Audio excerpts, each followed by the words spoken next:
Rekonstruksi pada hari ini meliputi 78 adegan. Di rumah Magelang 16 adegan. Di rumah Saguling 35 adegan. Di rumah Komplek Duren 3 27 adegan. Pemberhentian tidak dengan hormat atau PTDH sebagai anggota Polri. Izinkan kami mengajukan banding. Apapun keputusan banding, kami siap untuk melaksanakan.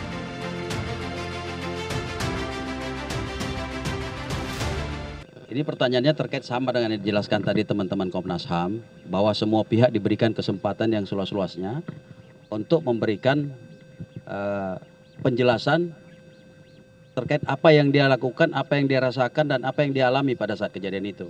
Sebenarnya ini adalah mekanisme standar, SOP standar yang dilakukan bagi pihak atau tersangka yang merasa tidak melakukan adegan itu, boleh mengajukan keberatan. Keberatan dalam hal ini tentu keberatan tersebut akan kita berikan pemeran pengganti, figur. Nah, dalam proses kali ini ada beberapa hal, ya ada beberapa hal. Misalnya saya kasih contoh ini yang contoh mudah. Mas itu menurut saya ada di situ, tapi Mas itu mengatakan enggak, dia tidak di situ, ada di sana. Nah kalau dia tidak mau terima, kita pakai pemeran pengganti di sana. Paham ya? Ini sebaliknya seperti itu. Ini yang tadi dimaksud, kita memberikan kesempatan yang seluas-luasnya bagi semua. Oke, kami melanjutkan yang tadi Bang Johnson mungkin juga bisa mengomentari pernyataan dari Dirtipidum Barreskrim Polri, termasuk juga dihadiri langsung tidak hanya Kompolnas, Komnas HAM, bahkan juga ada 10 jaksa penuntut umum yang hadir juga. Saya mau mengkritisi dulu nih yang satu ini nih, Jenderal ini, Direktur Tindak Pidana Umum ini ya. Karena kan rapat bersama dengan kami, ya. 11 jenderal dan banyak sekali itu di rapat itu. Bagaimana menindaklanjuti laporan kami, ya kan, begitu kan. Semuanya ngomong baik, ya kan. Kemudian ketemu lagi di prarekonstruksi, ya kan, meminta tolong bahwa ini, dan saya klarifikasi sama dia, bos, lo prarekonstruksinya apa? Prarekonstruksi 340 atau oh enggak bang, ini prarekonstruksi tembak menembak dan pelecehan seksual, ya kan? Padahal kita udah tahu itu obstruction of justice, kenapa masih diterus-teruskan, ya kan? Nah, nantilah bang kalau misalkan ini apa, kalau rekonstruksi kita, jadi begini ya, saya nggak usah dikuliahin soal norma, soal hukum, saya mengerti, ya. Saya juga bertahun-tahun melakukan ini kan persis sama ya, kayak yang dikatakan Pak Mahfud, ya kan? Ngomong kan harusnya barang buktinya dikasih lihat dong, gitu kan? Ngapain ditutup-tutupin? Nah pertanyaan saya, saya sebagai pelapor datang dengan baik-baik, berkomunikasi dengan baik, rapat di institusi, terus diperlakukan kayak begini, terus ngomong transparan, bla bla bla bla bla dalam rangka penegakan hukum yang akuntabel apa segala macam. Ini sama aja bohongin rakyat kalau kayak begini. Kemudian si pemain bintang filmnya jalan gitu, lenggak-lenggok gini, berpelukan begitu. Oh begitu yang mau dipertontonkan ke rakyat? Ya silakan saja. Inilah transparan kita, hai rakyat, di saat kita sudah 77 tahun merdeka. Begini ternyata yang dipertontonkan. Padahal kami ingin memperjuangkan supaya pro justisia dijalankan dengan benar, sehingga peradilannya tidak peradilan sesat, tidak error in persona, ya. Semuanya benar-benar bisa kita pertanggungjawabkan. Bukan cuma mereka, saya juga harus mempertanggungjawabkan profesi saya. Apakah saya ini pengacara yang becus, benar atau tidak, atau pengacara yang bisa dibeli. Tapi yang jelas saya bukan pengacara yang bisa diusir-usir. Ingat itu. Ya. Saya masih diminta oleh institusi Polri untuk berkomunikasi dan melakukan proses-proses pendidikan. Masa kayak begini cara kita mau menjaga marwah organisasi yang kita cintai sama-sama, ya. Jadi saya kira Pak Kapolri ambil tindakan nih terhadap orang-orang nih, ya, terhadap Direktur Pidana Umum ini. Ya, saya sudah baik-baik ngomong, berkomunikasi baik-baik, ngajuin surat berbaik-baik. Tindakan semacam apa Bang Johnson? Ya. Tindakan semacam apa? Ya kalau bisa ya diproses, dicopot, diganti, karena ini taruhannya kan bagaimana menjaga marwah Mbak, kalau orang-orang kayak begini justru merusak, padahal kita udah berkomunikasi bagus. Itu loh. Poinnya soal transparansi, karena yang getol sekali transparansi dari Presiden meminta Kapolri dibuka sejujur-jujurnya. Menko Polhukam juga mengatakan hal yang sama. Bahkan. Kita tanyakan ke Ali Mukhtar Ngabalin, tenaga ahli utama KSP. Bang Ali Mukhtar Ngabalin, tanggapannya seperti apa atas protes dari kuasa hukum keluarga Brigadir J? Silakan Bang. Terima kasih Andro dan Mbak Maria, para senior narasumber semua, teman-teman yang saya hormati dan para pemirsa. Yang pasti bahwa malam ini melalui TV One dengan catatan demokrasi adalah forum yang sedang disaksikan oleh jutaan orang di Republik Indonesia. Karena itu memang forum ini tidak juga lepas dari sebuah sarana yang penting dan baik untuk kita jadikan sebagai bagaimana mengedukasi masyarakat terhadap dialog dan proses yang sedang dihadapi. Yang paling utama dari kasus ini pertama kali diguncangkan itu 4 kali paling kurang Bapak Presiden menyampaikan secara terbuka, kemudian juga sampaikan kepada Kapolri agar proses menemukan titik benarnya, kebenaran ini harus tetap diungkapkan, bahwa kalau hari ini ada kita temukan seperti bagaimana saya mau menyebutkan forum ini menjadi bagian yang momentum terpenting untuk Bang Johnson dan kawan-kawan meluapkan sedikit kekesalan, kemarahan terhadap proses yang ada. Saya kira normal saja dan alam demokrasi bagi Indonesia itu sah-sah saja.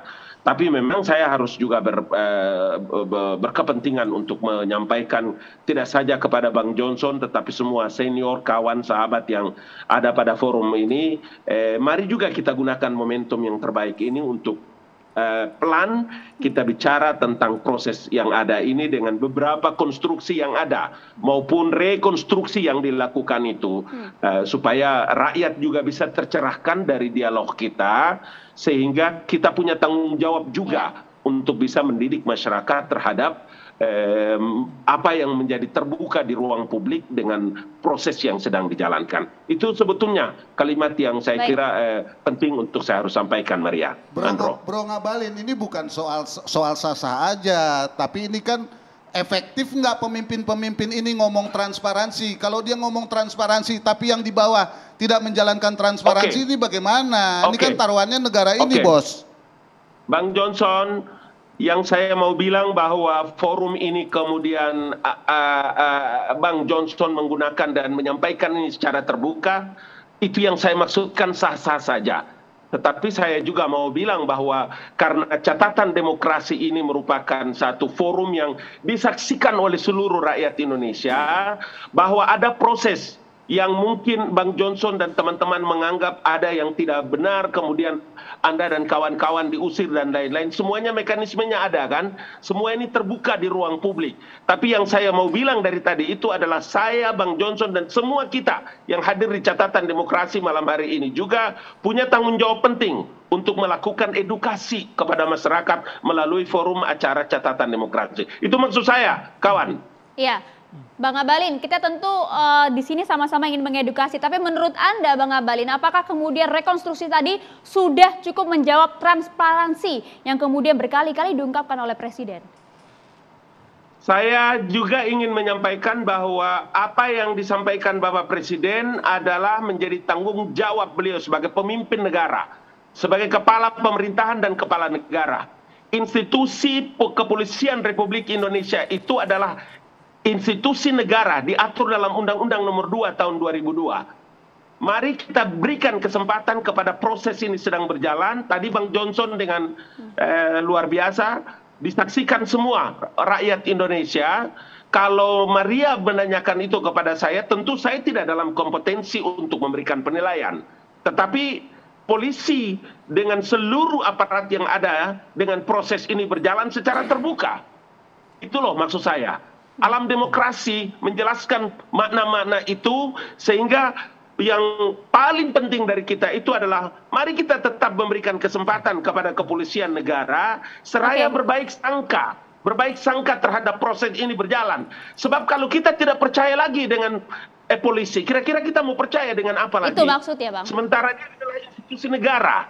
Itu yang saya mau katakan, Maria dan Andro. Bro, justru kita sangat percaya pada presiden, makanya kita pengen omongan dia itu efektif. Jangan sampai ada yang di bawah-bawah ini justru melakukan hal-hal yang merusak apa yang sudah dibangun oleh presiden dan bersama dengan menterinya dan kapolrinya. Jadi saya kira nggak bisa kita bilang wah ini proses, karena ini ada orang-orang yang merusak. Saya kira harus ditindak nih yang kayak begini-begini, bro, supaya kerja-kerja yang sudah maju, sudah bagus kita buat ini bisa kita tingkatkan begitu.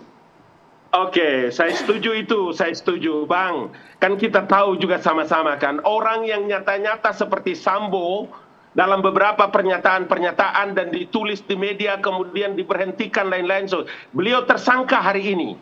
Nyata-nyata nih tersangka. Tapi dalam undang-undang kekuasaan kehakiman kan jelas itu menjelaskan kan. Pasal 8 ayat 1, dia pun yang nyata-nyata ini tersangka tetap diduga untuk belum melakukan kesalahan. Prosesnya kan ada. Itu sebabnya kan berkali-kali kita bilang bahwa fakta-fakta persidangan dengan proses rekonstruksi hari ini adalah bagian dari sebuah proses panjang yang kita berharap banyak agar bisa terungkap perkara-perkara ini secara terbuka di publik, dan masyarakat sekali lagi bisa mendapatkan manfaat yang terpenting dari sebuah proses sejarah bangsa penting bagi Polri dalam sejarah Republik ini. Baru pertama kali terjadi, Bang Johnson. Itu yang saya bilang tadi, bahwa mari kita berikan kepercayaan seraya kita berbaik sangka. Untuk proses ini harus tetap kita hormati gitu. Baik, diksi, narasi yang kita pakai juga adalah bagian juga untuk bisa mengedukasi rakyat dalam menyaksikan pertemuan kita di malam ini. Begitu, saudaraku. Baik, kita ke Mas Reza Indragiri. Apa yang bisa Anda amati, Mas Reza, dari proses 78 adegan yang diperagakan, ditayangkan di TV? Meskipun tadi ya secara terbuka kita melihat 5 tersangka ini ada yang bertatap muka, dikonfrontasi, ada juga yang tidak dipertemukan secara langsung. Saya sangka tadi pertanyaannya diminta untuk mengomentari Bang Johnson, bukan? Oh, belum. Mengomentari beliau sepertinya lebih seru daripada mengomentari rekonstruksi tadi. Kalau yang saya lihat adalah persoalan utama, saya ini bukan pengamat gestur. Oke, sepakat. Jadi sebuah tayangan rekonstruksi berjam-jam yang sama sekali tidak memperdengarkan suara apapun, praktis tidak bisa saya nilai.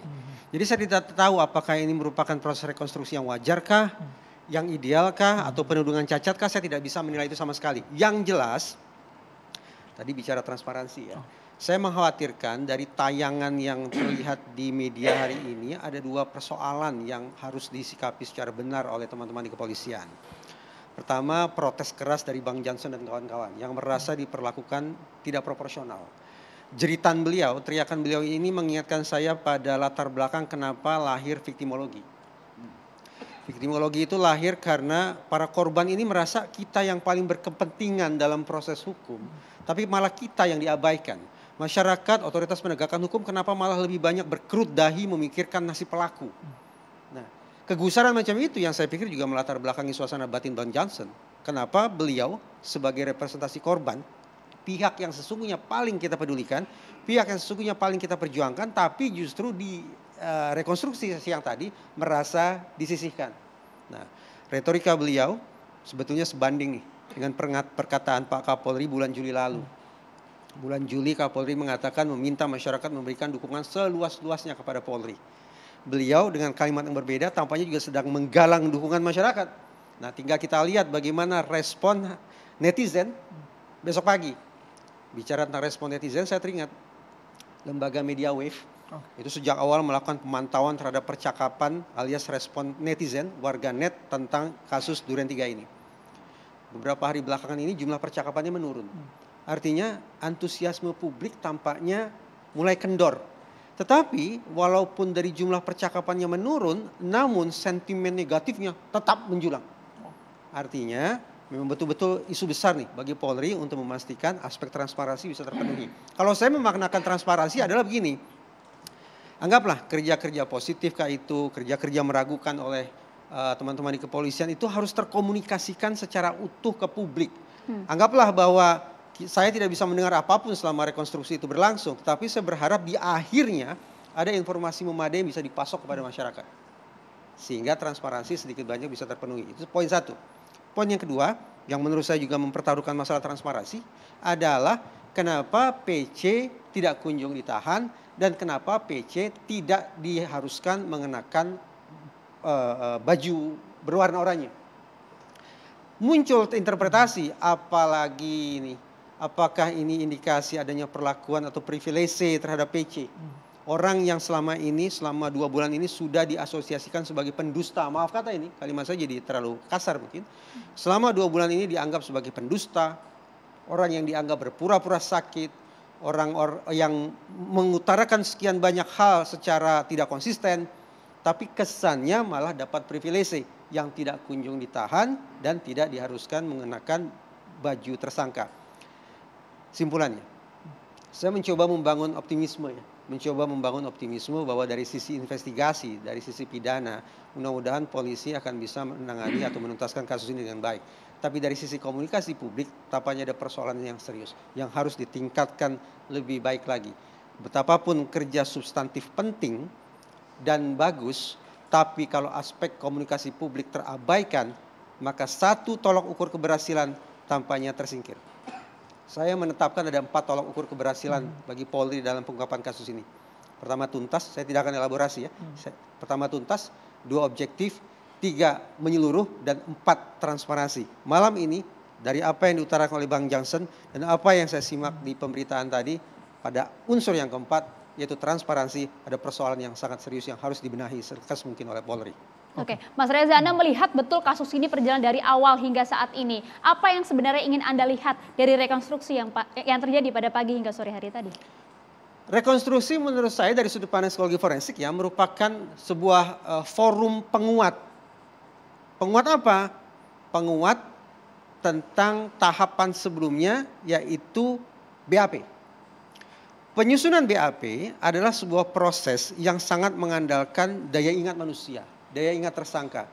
Sayang beribu sayang, psikologi forensik sudah sampai pada sebuah simpulan bahwa yang namanya daya ingat manusia sangat rentan mengalami fragmentasi dan distorsi. 1,5 bulan lebih. Jelas, terlebih kalau kita asumsikan bahwa setiap orang itu tidak ada lagi jiwa korsa ya. Tidak ada lagi keinginan menjadi martir, melindungi pimpinan, melindungi sejawat, tidak ada lagi. Semua SDM, selamatkan diri masing-masing. Nah, karena setiap tersangka akhirnya sudah punya agenda settingnya sendiri-sendiri, maka tidak tertutup kemungkinan ingatan-ingatan yang dibangkitkan, narasi-narasi yang disampaikan ke penyidik pada saat penyusunan BAP, itu juga hilir mudik ke sana kemari. Nah, rekonstruksi yang diselenggarakan oleh pihak kepolisian adalah untuk menakar validitas keterangan, validitas informasi yang sudah disampaikan pada saat BAP. Dengan kata lain, kredibilitas para tersangka sesungguhnya juga dipertaruhkan di situ. Mungkin tidak Mas itu dimanipulasi oleh para tersangka ini, memanipulasi dirinya sendiri agar mendapatkan mungkin. Dalam sebuah situasi hukum yang namanya manipulasi adalah suatu hal yang sangat lumrah. Bukankah sejak awal kita sudah disodorkan sekian banyak drama yang juga manipulatif sifatnya. Bagaimana menggelincirkan opini publik, dikatakanlah ini baku tembak dan segala macam, ada pelecehan seksual yang pindah-pindah, semula di Duren 3, pindah ke Magelang. Manipulasi, ya menurut saya itu semua manipulasi. Tapi kan dalam hal ini tadi seperti Anda sampaikan, selamatkan diri masing-masing, tentu kejujuran di sini dipertaruhkan. Kejujuran dipertaruhkan itu hitung-hitungan di atas kertas. Tapi realitasnya adalah setiap orang, setiap tersangka pasti punya targetnya sendiri. Kalaulah tidak hukuman mati, bebas murni sepertinya tidak realistis ya. Kalaulah tidak hukuman mati, hukuman seumur hidup. Atau lebih rendah lagi, 20 tahun. Nah, agar saya dapat hukuman yang seringan mungkin, maka harus ada pihak lain yang saya kambing hitamkan. Tudingan ini harus saya arahkan ke pihak lain. Nah, pada momen seperti itu akan ada pertarungan ya. Bahwa saya akan semaksimal mungkin membangun narasi, membangkitkan ingatan yang secara strategis akan menguntungkan diri saya. Dan akan menempatkan pihak lain sebagai pihak yang harus paling bertanggung jawab atas tragedi ini. Berarti posisinya bagaimana kita tahu bahwa ini betul-betul sesuai, keakuratannya tidak perlu dipertaruhkan lagi? Karena itulah, ya mungkin masyarakat juga perlu diluruskan ya. Yang namanya pengakuan, yang namanya keterangan, mau digali silakan. Tetapi sesungguhnya proses hukum tidak dikunci, tidak ditentukan secara mutlak oleh pengakuan, oleh keterangan, oleh informasi, tapi lebih pada pembuktian. Sesaat lagi catatan demokrasi akan segera kembali. Kami libatkan Deoli Payumara dan juga Bang Pandana Bapan. Tetaplah bersama kami.